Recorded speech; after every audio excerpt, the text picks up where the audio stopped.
Assalamu alaikum dear students, welcome to NIEVS Home School. I am Sabrina Hawk, Assistant Teacher of Science, National Ideal English Version School, Day Shift. Dear students, today I am going to take a biology class for class 9 student based on chapter 2. The name of the chapter is Cell and Tissues of Organisms. Dear students, take your biology book, open page number 16 and follow the class with your textbook. And today we will only read the first part of the chapter. The name of the chapter is Cell and Tissues of Organisms. Dear students, we know about cells and also about tissues. Cell is the unit of life, and when a group of cells originated from one specific place and perform a specific work, then that group of cell is called tissues.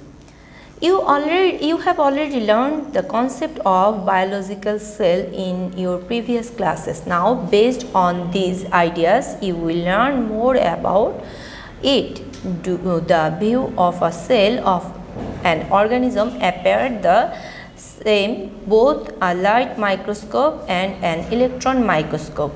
In this chapter, you will find the answer of these kind of questions.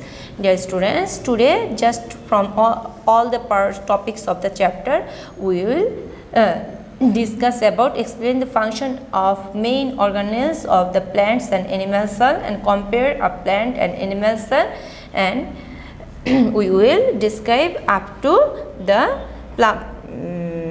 plasma lemma.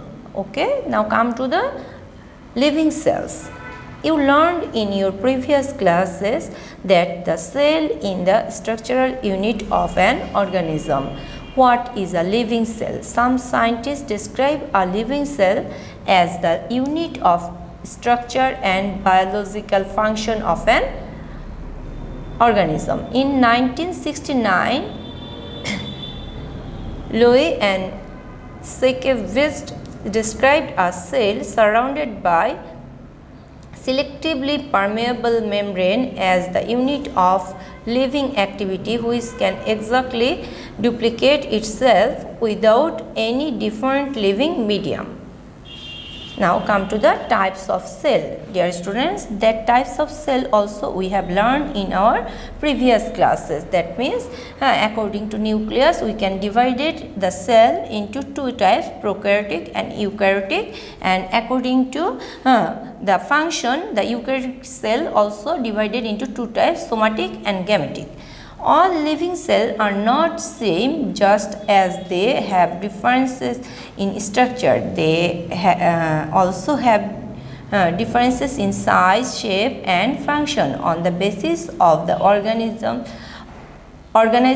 of the nucleus, cells can be divided into two types, prokaryotic cell and eukaryotic cell. First one is prokaryotic. A prokaryotic cell does not contain a true nucleus. This is why it is called a cell with primitive type of nucleus. The term nucleotide fits nicely in this case. Nuclear material in a prokaryotic cell are not surrounded by a nuclear membrane. They are dispersed in its cytoplasm. Though the cell organelles such as mitochondria, plastid, endoplasmic reticulum, etc. are not found in a prokaryotic cell, ribosomes are present in it. The chromosomal structure of the prokaryotic cells consists only unwrapped DNA. Blue-green algae and bacteria are constituted of these types of cell. Now come to the second one, that means eukaryotic cell. In this type of cell, the nucleus is well structured, maintaining that nuclear materials as well organized and surrounded by a nuclear membrane. Other cell organelles along with ribosomes are present. Chromosomes consist of DNA, histone, protein and other compounds. Most living cells are of this type. On the basis of function, there are two types of cell. That first one is somatic and second one is gametic cell. The first one is somatic cell. This type of cell takes part in the composition of the body of an organism. Somatic cells divided through the process of binary fission or mitotic division. Organisms grow in this way. Moreover, these cells takes part in the organization of different organ and organ system. Now come to the gametic cell. Dear students, somatic cell is diploid and on the other hand gametic cells are haploid. Gametic cells are produced in the organism in which sexual reproduction and alternation of generation occurs. Primordial germ cell divide through meiotic cell division produce gametic cell. In a gametic cell, the number of chromosomes become half of its somatic type. That's why they are called haploid. A new living body is commenced after the fusion of male and female gametes. Zygote is the first cell produced after the union of male and female gametic cell. Now come to the main organelles of plants and animal cell and their function. At higher plants and animals, all higher plants and animals are eukaryotic. Each cell consists of many organelles, although most of the organelles are found in the both plants and animals. There are some organelles found only in plants or in animals. Now you will have some ideas about some cell organelles which can be seen by electron microscope. Come to the picture. This is a picture of plant cell, and if you observe, there is the outer border of the cell is called cell wall and the inner side is called cell vacuole. This part is called cell vacuole, and this after the cell wall there is plasma membrane, then inside the plasma membrane cytoplasmic matrix, then in outside of the nucleus there is rough endoplasmic reticulum and some part of this smooth endoplasmic reticulum. Now in there is the nucleopore, nucleolus, nuclear membrane. The outer layer of the nucleus is nuclear membrane and the inside the fiber like is chromatin fiber in and the nucleoplasm in total, that is called nucleus, and here this part is called intercellular space and Golgi body. This is the mitochondria and this part is chloroplast and lysosome. Last one is lysosome. This part is called lysosome. Dear students, if you observe plant cell and animal cell at a glance, that time you can find the differences that easily, that it is the microvilli and endoplasmic reticulum smooth, that is smooth endoplasmic reticulum, mitochondria, Golgi body, centrosome, and there is same types of nucleus because both are eukaryotic. Nuclear membrane, nucleopore, nucleolus, chromatin and chromatin fiber and the nucleoplasm. In total that are nucleus. Now this is the endoplasmic reticulum, that is rough, and this is lysosome and there is a small vacuole. If you observe the two cell, then you can find out there is cell wall, but in a animal cell there is no cell wall, and a plant cell has a large vacuole, but most of the animal cells don't have vacuole, but if they have a small vacuole, and in the plant cell they have the plastid. That's why they can make their own food. On the other hand, animal cells don't have any plastid, that's why they are heterotroph. For their food they are depends on other organism. These three are the main differences of the plant cell and animal cell. Now come to the next page, that means a cell wall. Cell wall is a unique feature of a plant cell. It is composed of inert materials.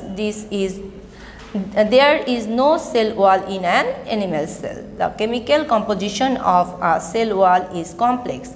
Cellulose, hemicellulose, lignin, pectin, suberin are the chemical component of a plant cell wall. Dear students, this line you have to memorize.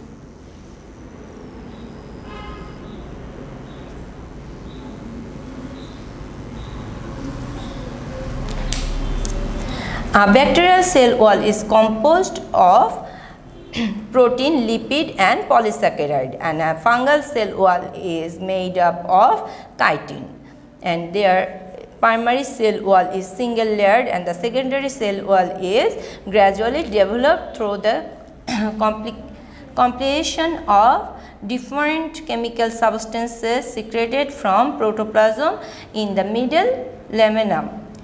At the time of the development of secondary cell wall, cavities are formed called pits, and these pits give a cell its rigidity.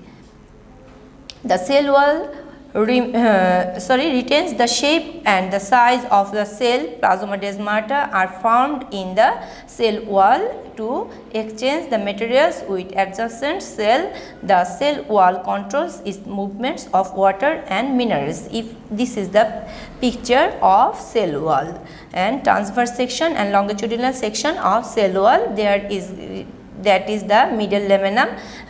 If you observe this part, you can see properly that in the middle part, that is middle layer, and this is the primary wall, and this part is called secondary wall. In between the cell wall there is cavities. That cavities are called pit, and in the pit there is also middle layer, and that pit is formed at the time of development of secondary cell wall. Cavities are formed, and this pit give a cell its rigidity. That's why this pit is too much important for the cell wall. Now come to again to protoplasm. This the translucent semi-fluid viscous substance that constitutes the interior matter of a living cell is called protoplasm. Everything surrounded by a cell wall is protoplasm. That means if you take a plant cell and if you took over the cell wall, the rest part of the cell is called protoplasm. And because animal cell don't have any cell wall, that means total cell with the plasma lemma, that means with the outer side of the cell, the total animal cell is called protoplasm. Even the plasma lemma is a part of protoplasm, also contains cytoplasmic organelles and nucleus. Now come to the plasma lemma. The double layered membrane around the protoplasm of a cell is called cell membrane or plasma lemma. This membrane is very flexible. The folding of a cell membrane is called microvilli, and which is mainly composed of lipid and proteins.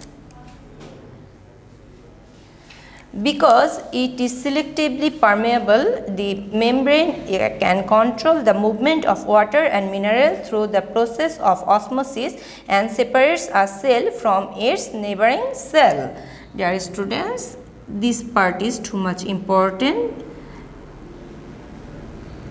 because the plasma lemma or cell membrane is selectively permeable. That's why it can control the movement of water and minerals through the process of osmosis. Look, this is the figure of cell membrane or plasma lemma. This is the microvilli, and this is the intercellular space. This part is the intercellular space, and this is made up of lipid and protein, and it is selectively permeable, and it can control the movement of water and minerals through the process of osmosis, and it is an important part of the cell. And in the next class we will discuss about the cytoplasmic organelles of a cell. And dear students, this is your homework. This is homework number 5, and you have to make 5 MCQ, which part we have discussed today from that part, and you have to submit on Saturday from 9 am to 3 pm.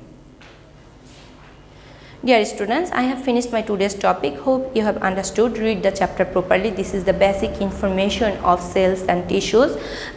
You have to read more and more and do the SW regularly, submit it regularly. Thank you. Allah Hafiz.